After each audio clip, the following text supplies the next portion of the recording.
Srinivas IAS ಅಕಾಡೆಮಿಯ current affair ಲೆಕ್ಚರ್ಸ್ಗೆ ನಿಮ್ಮೆಲ್ಲರಿಗೂ ಸ್ವಾಗತ. I welcome you all to current affair lectures by Srinivas IAS academy.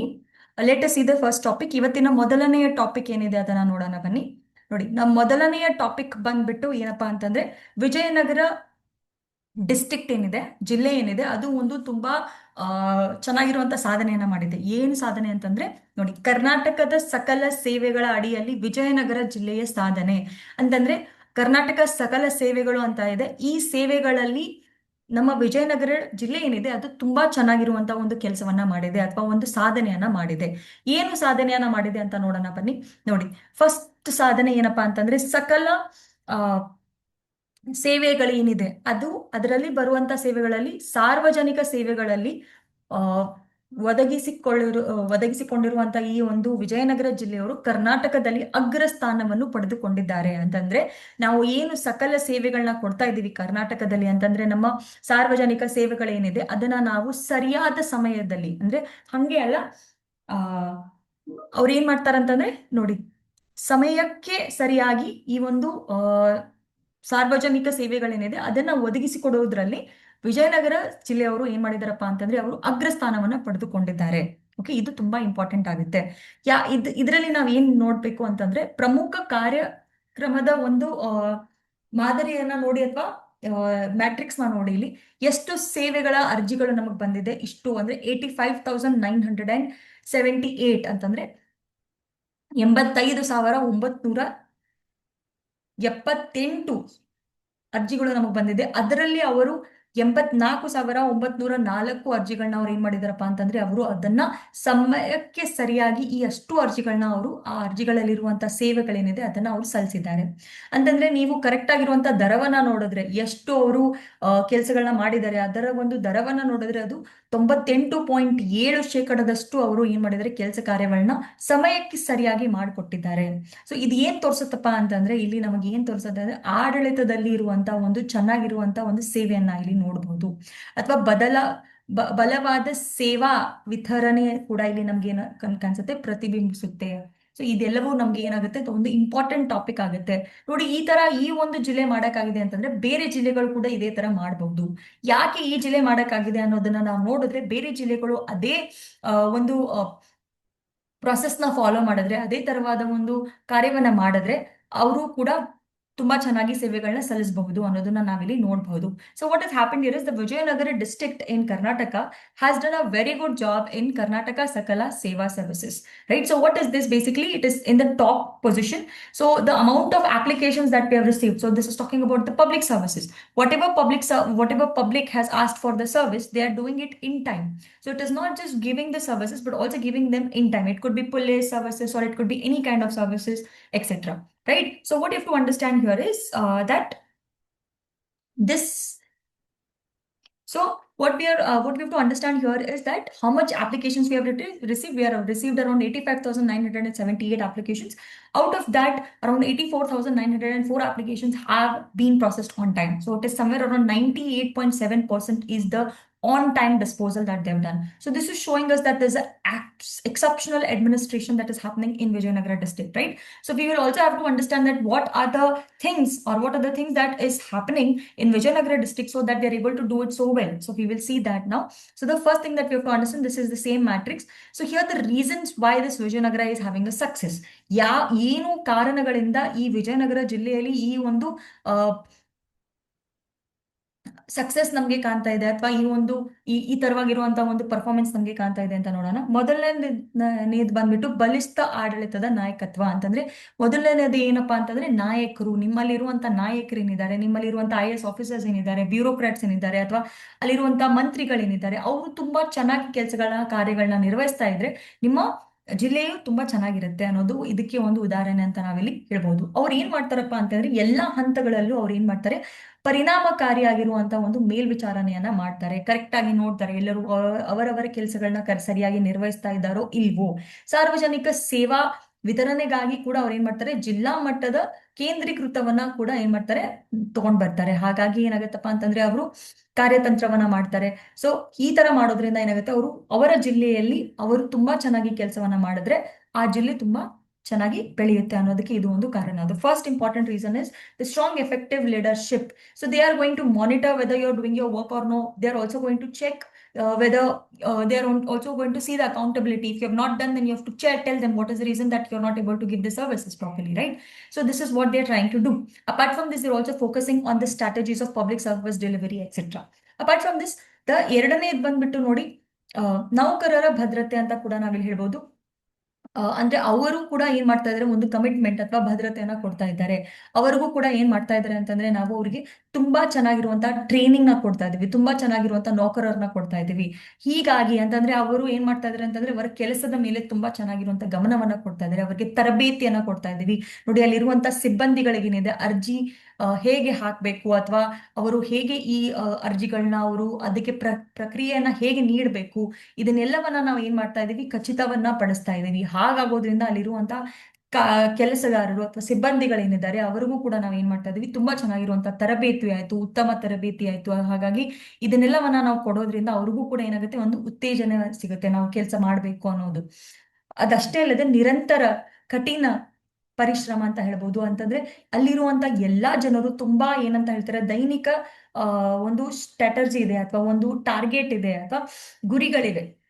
ಆ ಗುರಿಗಳನ್ನ ಅವ್ರು ಏನ್ ಮಾಡ್ತಾ ಇದ್ದಾರೆ. ಅದಷ್ಟೇ ಅಲ್ಲದೆ ಕಾರ್ಯಕ್ರಮದ ಚಲಿತ ಆಡಳಿತವನ್ನ ಕೂಡ ನಾವ್ ಏನ್ ಮಾಡ್ತಾ ಇದೀವಿ ಅಂತಂದ್ರೆ, ಪರ್ಫಾರ್ಮೆನ್ಸ್ ಡ್ರಿವನ್ ಆಡಳಿತ ಅಂತ ಹೇಳ್ತೀವಿ. ಅವರು ತುಂಬಾ ಚೆನ್ನಾಗಿ ಮಾಡ್ಬೇಕು ಅನ್ನೋದು ಅವರ ಹೃದಯದಲ್ಲಿ ಬಂದು ಅವರು ಏನ್ ಮಾಡ್ತಾ ಇದ್ದಾರೆ, ಶ್ರಮವನ್ನ ಪಡ್ತಾ ಇದ್ದಾರೆ ಅಂತ ಕೂಡ ನಾವಿಲ್ಲಿ ನೋಡಬಹುದು. ಅಷ್ಟೇ ಅಲ್ಲದೆ ಸಹಕಾರಿ ವಿಧಾನ ಅಂತಂದ್ರೆ ನಾವ್ ಏನ್ ಮಾಡ್ತಾ ಇದೀವಿ, ಬೇರೆ ಬೇರೆ ಡಿಪಾರ್ಟ್ಮೆಂಟ್ಗಳೇನಿದೆ, ವಿವಿಧ ಇಲಾಖೆಗಳು ಮತ್ತು ಸ್ಥಳೀಯ ಆಡಳಿತಗಳು ಕೂಡ ಏನ್ ಮಾಡ್ತಾ ಇದ್ದಾರೆ ಅಂತಂದ್ರೆ, ನಡುವೆ ಇರುವಂತ ಒಂದು ಸಹಕಾರ ಏನಿದೆ ಅದು ತುಂಬಾ ಚೆನ್ನಾಗಿದೆ. ಈ ತರ ಒಂದು ಸಹಕಾರ ಇದ್ರೆ ಅದೇನಾಗತ್ತಪ್ಪ ಅಂತಂದ್ರೆ, ಕೆಲಸ ಆಟೋಮ್ಯಾಟಿಕ್ ಆಗಿ ಚೆನ್ನಾಗಿರುತ್ತೆ. ನೋಡಿ, ಇವಾಗ ನೀವು ಒಂದು ಮದ್ವೆ ಮಾಡ್ಬೇಕು ಅಂತಂದ್ರೆ, ಅಡುಗೆ ಅವರು ಹಾಗೆ ನಿಮ್ಮ ಡೆಕೋರೇಷನ್ ಅವರು ಎಲ್ಲರೂ ಸೇರಿದಾಗ ಒಂದು ಇವೆಂಟ್ ತುಂಬಾ ಚೆನ್ನಾಗಾಗುತ್ತೆ. ಹಾಗೆ ನಿಮಗೆ ಏನಾದ್ರೂ ಒಂದು ಸಮಸ್ಯೆ ಇದ್ರೆ ನೋಡಿ, ಇವಾಗ ನೀವು ಪೊಲೀಸ್ ಸ್ಟೇಷನ್ ಹತ್ರ ಹೋಗಿ ನಿಮ್ ಫೋನ್ ಕಳೆದೋಗಿದೆ ಅನ್ನೋ ಒಂದು ಸಮಸ್ಯೆ ಹೇಳಿದ್ರೆ, ಪೊಲೀಸ್ ಅವರು ಅವರ ಕೆಲಸವನ್ನ ಅಷ್ಟೇ ಅಲ್ಲದೆ ಅವ್ರು ಏನ್ ಮಾಡ್ತಾರೆ ಅಂತಂದ್ರೆ, ಅಲ್ಲಿರುವಂತ ಮೊಬೈಲ್ ಆಫೀಸ್ ಏನಿದೆ, ಅಲ್ಲಿರುವಂತ ಸೈಬರ್ ಏನಿದೆ, ಆ ಎಲ್ಲದರದ್ದು ಜೊತೆಗೆ ಸೇರಿ ಅವ್ರ ಕೆಲಸವನ್ನ ಮಾಡುವಾಗ ನಿಮ್ಗೆ ಈಸಿಯಾಗಿ ಫೋನ್ ಅವರು ಹುಡುಕೊಡ್ಬಹುದು. ಹಾಗಾಗಿ ಅಲ್ಲಿರುವಂತ ಎಲ್ಲಾ ಇಲಾಖೆಗಳು ಅವ್ರು ಏನ್ ಮಾಡ್ತಾ ಇದಾರೆ, ಸಹಕಾರದಿಂದ ಅವರು ಕೆಲಸವನ್ನ ಮಾಡ್ತಾ ಇದ್ದಾರೆ. So there is employment commitment that is there. They are making sure that the staff are well trained. There is also hard work that is there, and there is a collaborative approach. I just gave you an example of a phone. If you've lost a phone, then what will happen is, if you just go to the police station, the police will not just work, they will also get in touch with the cyber crime, they will also get in touch with the cyber people. They'll identify your IMEI number and then try to get your phone very quickly. So when there is a lot of people working together with the coordination, then automatically the work is going to be better, right? So this is the reasons why Vijayanagara is having a very successful kind of administration. ನೋಡಿ, ಇವಾಗ ಏನಾಗಿದೆ ಅಂತಂದ್ರೆ, ನಾನು ಎಷ್ಟು important topics ನ cover ಮಾಡ್ಬೋದಾಗಿತ್ತು, cover ಮಾಡಿದೀನಿ. ಇವಾಗ ಒಂದ್ ಸ್ವಲ್ಪ ದಿನಗಳನ್ನ ನಾವು ನೋಡ್ಬೇಕಾಗುತ್ತೆ. ಇನ್ನು ಮುಂದಿನ 2-3 ಕ್ಲಾಸ್ಗಳಲ್ಲಿ ನಾವು ಏನ್ ಮಾಡ್ತೀವಿ ಅಂತಂದ್ರೆ, ಇಂಪಾರ್ಟೆಂಟ್ ಡೇಸ್ ಅಂತ ಹೇಳ್ತೀವಿ. ಯಾಕೆಂತಂದ್ರೆ ನೋಡಿ, ಏನಾಗುತ್ತೆ, ನಿಮ್ಮ UPSC ಅಲ್ಲಿ ಆಯ್ತು ಅಥವಾ KS ಅಲ್ಲಿ ಆಯ್ತು, ಯಾವ್ದಾದ್ರು ಒಂದು ಮಹತ್ವವಾದ ದಿನವನ್ನ ಕೇಳಿ ಈ ದಿನದಂದು ಏನು ಆ ದಿನದ ಮಹತ್ವ ಅಂತ ಕೇಳ್ತಾರೆ. ಹಾಗಾಗಿ ಒಂದು 7-8 ದಿನಗಳಿವೆ, ಅದನ್ನ ನಾವು ನೋಡೋಣ ಇವಾಗ. ಆಮೇಲೆ ಮತ್ತೆ ಮುಂದೆ ಕಂಟಿನ್ಯೂ ಮಾಡ್ತಾ ಇದ್ದೀನಿ ಕ್ಲಾಸಸ್ಗಳನ್ನ. ಸೊ ಇವತ್ತು ಬಂದ್ಬಿಟ್ಟು 1 ಜುಲೈ. ನೋಡಿ, 1 ಜುಲೈನ ನಾವೇನಂತ ಹೇಳ್ತೀವಿ, ನ್ಯಾಷನಲ್ ಡಾಕ್ಟರ್ಸ್ ಡೇ, ರಾಷ್ಟ್ರೀಯ ವೈದ್ಯರ ದಿನ ಅಂತ ಹೇಳ್ತೀವಿ. ನಮ್ಮ ಭಾರತದಲ್ಲಿ ನಾವು ಇದನ್ನ ಆಚರಿಸ್ತಾ ಇದ್ದೇವೆ. ಓಕೆ, ನೋಡಿ, ನಿಮ್ಮೆಲ್ಲರಿಗೂ ಗೊತ್ತಿದೆ, ದೇವರು ಆದ್ಮೇಲೆ ಯಾರನ್ನಾದ್ರೂ ನೀವು ತುಂಬಾ ಯಾರಾದ್ರೂ ತುಂಬಾ ನಿಮ್ಗೆ ಸಹಾಯವನ್ನ ಮಾಡ್ತಾರೆ ಅಂದ್ರೆ ಅದು ಡಾಕ್ಟರ್ಸ್ ಅಂತ ಹೇಳ್ಬೋದು. ಇವಾಗ ಅದು ಬಿಸ್ನೆಸ್ ಆಗಿದೆ, ಅದು ಮಾತು ಬೇರೆ. ಬಟ್ ಡಾಕ್ಟರ್ಸ್ ಏನಾಗುತ್ತೆ ಅಂತಂದ್ರೆ, ಅವರು ನಿಮಗೆ ನಿಮ್ಮ ಜೀವವನ್ನ ಉಳಿಸ್ತಾರೆ. ಸೊ ಹೀಗಾಗಿ ಇವರಿಗೆ ಒಂದು ಏನ್ ಕೊಡ್ಬೇಕಪ್ಪ ಅಂತಂದ್ರೆ, ಅವರಿಗೆ ಒಂದ್ ಸ್ವಲ್ಪ ಗೌರವವನ್ನ ಕೊಡ್ಬೇಕು ಅನ್ನೋ ಒಂದು ನಿಟ್ಟಿನಲ್ಲಿ ನಾವು ಏನ್ ಮಾಡ್ತಾ ಇದೀವಿ ಅಂತಂದ್ರೆ, 1 ಜುಲೈ ಏನಿದೆ ಅದನ್ನ ನಾವು ವೈದ್ಯಕೀಯರ ದಿನ ಅಂತ ನಾವು ಇದನ್ನ ಆಚರಿಸ್ತಾ ಇದ್ದೀವಿ. ರಾಷ್ಟ್ರೀಯ ವೈದ್ಯರ ದಿನ ಅಂತ ನಾವು ಇದನ್ನ ಆಚರಿಸ್ತಾ ಇದ್ದೀವಿ. ನೋಡಿ, ವೈದ್ಯರು ಮತ್ತು ಆರೋಗ್ಯದ ಎಷ್ಟು ಜನರಿದ್ದಾರೆ ಅಂತಂದ್ರೆ, ಆರೋಗ್ಯ ಇಲಾಖೆಯಲ್ಲಿ ಎಷ್ಟು ಜನರು ಕೆಲಸವನ್ನ ಮಾಡ್ತಾ ಇದ್ದಾರೆ, ಅವರಿಗೆ ನಾವು ಗೌರವವನ್ನ ಸಲ್ಲಿಸೋಕೆ ಈ ಒಂದು ರಾಷ್ಟ್ರ ದಿನವನ್ನ ಮಾಡ್ತಾ ಇದ್ದೀವಿ. ಮತ್ತೆ ಇದಕ್ಕೆ ನೋಡಿ, ಹಿನ್ನೆಲೆ ಏನಿದೆ, celebrated on the birthday and death anniversary of doctor Bidhan Chandra Roy ಅಂತಂದ್ರೆ ನೋಡಿ, ಪಶ್ಚಿಮ ಬಂಗಾಳದಲ್ಲಿರುವಂತಹ ಮಾಜಿ ಮುಖ್ಯಮಂತ್ರಿ ಮತ್ತು ಭಾರತ ರತ್ನ ಡಾಕ್ಟರ್ ಬಿಧಾನ್ ಚಂದ್ರ ರಾವ್ ಅವರ ಜನ್ಮ ಮತ್ತು ಮರಣ ವಾರ್ಷಿಕೋತ್ಸವವನ್ನ ನಾವು ಆಚರಿಸ್ತೇವೆ ಇವತ್ತು. ಅವರು ಒಂದು ತುಂಬಾ ಚೆನ್ನಾಗಿರುವಂತ ಡಾಕ್ಟರ್. ಅವರು ಏನಾಗ್ತಾರೆ ಅಂತಂದ್ರೆ, ಅವರು ನಮ್ಮ ವೆಸ್ಟ್ ಬೆಂಗಾಲ್ ಅಥವಾ ಪಶ್ಚಿಮ ಬಂಗಾಳದಲ್ಲಿರುವಂತಹ ಒಂದು ಉತ್ತಮ ಡಾಕ್ಟರ್ ಅಂತ ಹೇಳ್ಬೋದು. ಇವರಿಗೆ ಭಾರತ ರತ್ನ ಕೂಡ ಇದೆ. ಇವರು ಮಾಜಿ ಮುಖ್ಯಮಂತ್ರಿ ಆಗಿದ್ರು ಇವರು. ಸೊ ಹೀಗಾಗಿ ಇವರಿಗೆ ಒಂದ್ ಸ್ವಲ್ಪ ಏನಂತಂದ್ರೆ ಇವರ ಜನನ ಮತ್ತು ಮರಣ ವಾರ್ಷಿಕೋತ್ಸವವನ್ನ ನಾವು ಆಚರಿಸಲು ನಾವು ಏನ್ ಮಾಡ್ತಾ ಇದೀವಪ್ಪ ಅಂತಂದ್ರೆ ಆ ರಾಷ್ಟ್ರೀಯ ವೈದ್ಯರ ದಿನ ಅಂತ ನಾವು ಇದನ್ನ ಆಚರಿಸ್ತಾ ಇದ್ವಿ. ಭಾರತ ಸ್ಟಾರ್ಟೆಡ್ ಅಂದ್ರೆ ಯಾವಾಗ ಇದನ್ನ ನಾವು ಸ್ಟಾರ್ಟ್ ಮಾಡಿದ್ದೀವಿ ಅಂತಂದ್ರೆ 1991ರಲ್ಲಿ ಇದನ್ನ ನಾವು ಪ್ರಾರಂಭಿಸಿದೆ. ಭಾರತ ಸರ್ಕಾರದವರು ಇದನ್ನ ಪ್ರಾರಂಭಿಸಿದ್ದಾರೆ. ಬಟ್ ಇದಕ್ಕೆ ಇರುವಂತ ಮಹತ್ವ ಏನಿದೆ ನೋಡಿ. ಏನಾಗಿದೆ ಅಂತಂದ್ರೆ ನಿಮ್ಮ ಕೋವಿಡ್ ಅಲ್ಲಿ ನೀವು ನೋಡ್ತೀರಾ 2019ರಲ್ಲಿ ಕೋವಿಡ್ ಬರುತ್ತೆ. ಅದರಲ್ಲಿ ನಿರಂತರವಾಗಿ ಕೆಲಸಗಳನ್ನ ಮಾಡ್ತಾ ಇದ್ದಾರೆ. ತುಂಬಾ ಚೆನ್ನಾಗಿರುವಂತ ಒಂದು ಕೆಲಸವನ್ನ ಡಾಕ್ಟರ್ಸ್ ಮಾಡಿದ್ದಾರೆ. ಇದಕ್ಕೆ ಏನಾಗುತ್ತೆ ಅಂತಂದ್ರೆ ಈ ತರ ನಾವು ಅವರು ಮಾಡ್ತಾ ಇರುವಂತ ಕೆಲಸಗಳನ್ನ ನಾವು ಎತ್ತಿ ಹಿಡಿಬಹುದು, ಅವ್ರನ್ನ ಗೌರವಿಸಬಹುದು. ಈ ತರ ಒಂದು ಮಾಡೋದ್ರಿಂದ ಏನಾಗುತ್ತೆ ಅಂತಂದ್ರೆ ನಮ್ಮ ಭಾರತದಲ್ಲಿ ಯಾವ ಆರೋಗ್ಯದ ಸಮಸ್ಯೆಗಳಿವೆ ಅವನ್ನು ಕೂಡ ನಾವು ಎತ್ತಿ ತೋರಿಸ್ಕೊಡ್ಬಹುದು. ಸೊ ಡಾಕ್ಟರ್ಸ್ ಆಗಿ ಅವರು ವೈದ್ಯರಾಗಿ ಅವರಿಗೆ ಏನು ಸಮಸ್ಯೆಗಳಿದೆ ಅವರು ಕೂಡ ಅದನ್ನ ಇಲ್ಲಿ ಹೇಳ್ಕೋಬಹುದು, ಅದನ್ನ ನಾವು ನಿರ್ವಹಣೆ ಕೂಡ ಮಾಡಬಹುದು. ಈ ಎಲ್ಲವನ್ನ ನಾವು ಹೇಗ್ ಮಾಡ್ಬೋದಪ್ಪ ಅಂತಂದ್ರೆ ಯಾವತ್ತಾದ್ರೂ ನಾವು ಅವರಿಗೆ ಒಂದ್ ಸ್ವಲ್ಪ ಗೌರವವನ್ನ ಕೊಟ್ರೆ, ಅವರಿಗೆ ಒಂದ್ ಸ್ವಲ್ಪ ಅವಧಿಯನ್ನ ಕೊಟ್ರೆ ಈ ಒಂದು ಪ್ರಾಬ್ಲಮ್ಸ್ ಏನಿದನ್ನ ನಾವು ಸಾಲ್ವ್ ಮಾಡಬಹುದು ಅನ್ನೋ ಒಂದು ನಿಟ್ಟಿನಲ್ಲಿ ನಾವು ಏನ್ ಮಾಡ್ತಾ ಇದೀವಿ ಅಂತಂದ್ರೆ ಜುಲೈ 1ರಂದು ನಾವು ರಾಷ್ಟ್ರೀಯ ವೈದ್ಯರ ದಿನವನ್ನಾಗಿ ಆಚರಿಸ್ತಾ ಇದ್ದೇವೆ.